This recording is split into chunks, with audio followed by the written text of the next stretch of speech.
Sabi mo, nasa Amerika ka lang nitong mga nakaraang taon. Dito ko na nga lang din nalaman na wala na pala si Andrew. Kung mas maaga ko sanang nalaman, nakabalik sana ako ng Pilipinas. Hindi man naging okay ang pagtatapos namin, malaki pa rin ang utang na loob ko sa kanya. Wala kang asawa? Anak?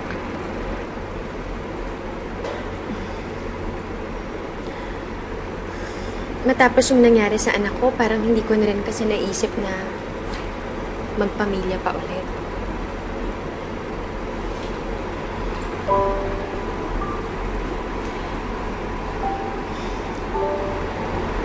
Yaya Doris,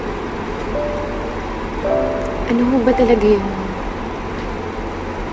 nangyari sa anak ko? Bakit ba siya namatay?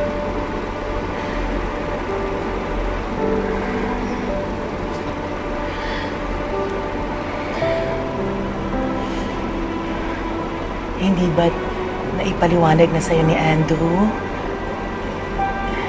Nagkasakit kasi siya eh. Wala na kaming magawa.